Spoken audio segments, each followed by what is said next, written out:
You guys remember the last time France and Brazil clashed in a major tournament? Many people surely remember it, but you might be surprised to know that their competitive destiny has been paused since that very day. That's right, it was the 2006 World Cup Quarterfinals. The likes of Ronaldo, Ronaldinho, Carlos, and Kaka going up against Zidane, Henry, Makelele, and Ribery. Exactly 20 years have passed by. Over the past 2 decades, the Seleção and Les Bleus have only played 3 more friendly matches. And at 3 a.m. this coming Friday, March 27th, there will be yet another friendly matchup. This time around, it holds significant meaning for the present moment.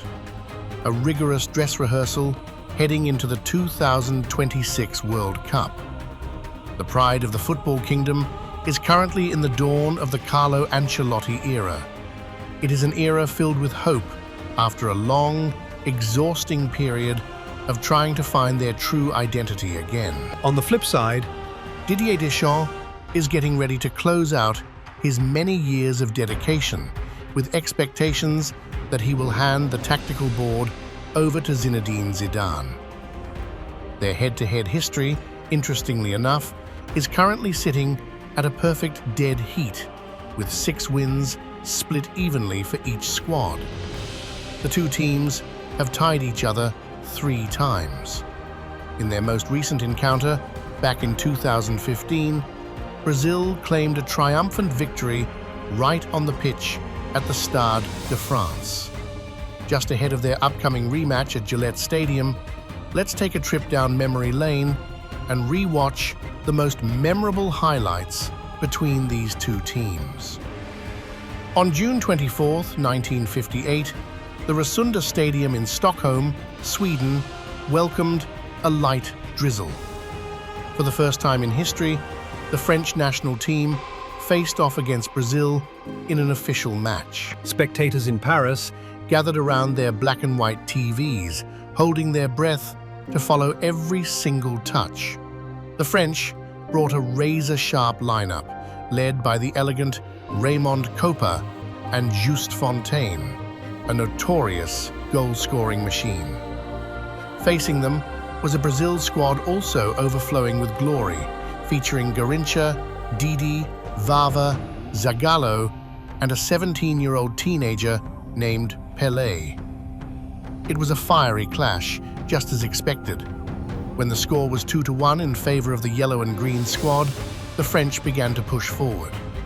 Kopa relentlessly delivered passes that tore apart the opponent's defense.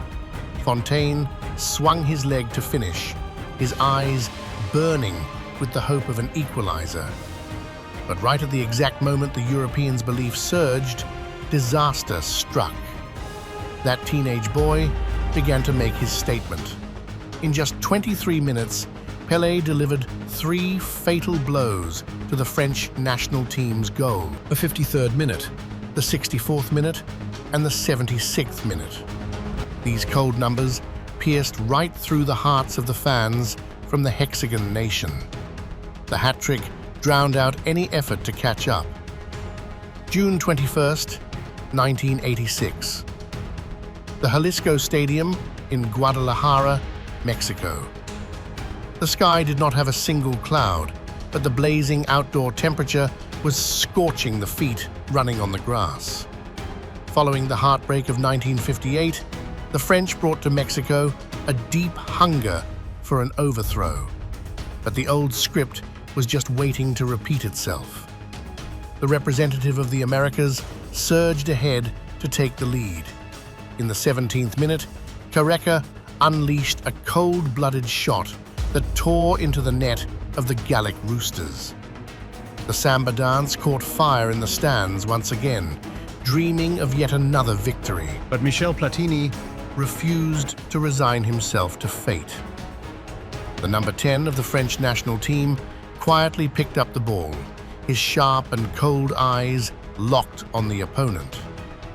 Late in the first half, out of a chaotic scramble, Platini rushed in to tap the ball home from close range. The score was 1-1. The stadium erupted into pieces amid the screams of thousands of fans in blue jerseys. The battle dragged on through 90 minutes of official play, passing through both grueling extra-time periods. Stamina was entirely depleted, and every running step became incredibly heavy. The two teams dragged each other into the game of chance that is the penalty shootout. In that life-or-death moment, it was the hero Platini himself who missed his shot. The ball flew right over the crossbar. The number 10's hands grabbed his own devastated face. However, destiny still ultimately decided to side with Europe. Between the wooden posts, Joel Batz transformed himself into an impenetrable wall. He went flying, Stretching out his long fingers to make the save. July 12, 1998. The Stade de France in Paris. 80,000 spectators packed the stands to the absolute brim. The whole world turned its eyes toward the French capital. The host nation stepped into the final match full of momentum, mixed with some lingering skepticism about their ability to conquer it all. On the flip side, defending champions, Brazil possessed a dazzling array of stars and an elegant brand of football. The real story actually began before the ball even started rolling. News regarding the original Ronaldo leaked out from the locker room. The 21-year-old striker, the number one hope of the Samba nation, suffered a mysterious seizure right before game time. The intense pressure from countless expectations had taken a heavy toll on his nervous system. Even though he was still named in the starting lineup, Ronaldo stepped out onto the Paris grass with heavy legs, his soulless eyes looking like a mere faded shadow of his true self. And, while the darkness of confusion surrounded Brazil, the spotlight was already shining brightly on the host nation, especially on their star, Zinedine Zidane, who was only 26 years old that year. In the 27th minute, A corner kick from the right wing drifted into the penalty box. Zidane leaped high into the air, delivering a masterful header. The ball completely tore through Claudio Taffarel's net. 1-0 in favor of France. The Stade de France totally erupted. When the first half entered into stoppage time, the exact same script repeated itself. Just one more corner kick, and it was Zinedine Zidane once again who perfectly timed his run to the drop zone. That second header was simply too incredibly placed. 2-0. The roaring cheers echoed all throughout the busy streets of Paris. The second half witnessed the absolute desperation of Brazil. Even when centre-back Marcel Desailly was sent off the pitch following a second yellow card in the 68th minute, the Seleção remained entirely helpless in trying to find a clear path to Fabien Barthez's goal.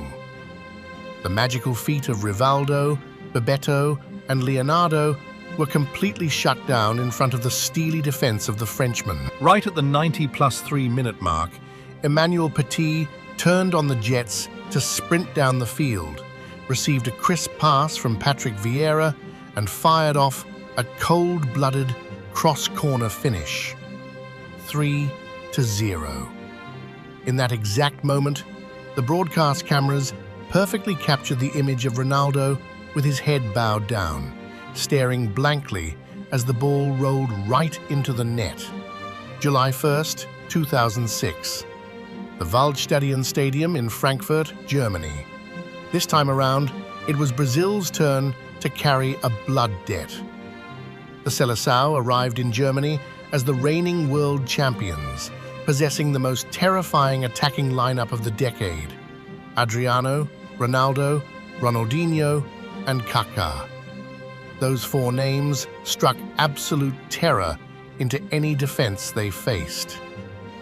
On the other side of the battle line, the French national team was mocked by the media as the old men, having barely squeezed through the narrow door of the group stage, finishing behind Switzerland and only 1 point ahead of South Korea. But once again, It was Zidane with another performance of a lifetime, sending the Brazilian samba dancers out of the tournament to the utter shock of the entire world.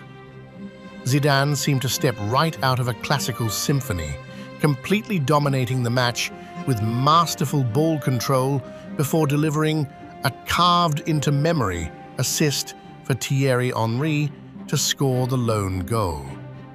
It was the 57th minute from a free kick over on the left flank. Zizou painted a razor-sharp curve right into the penalty box.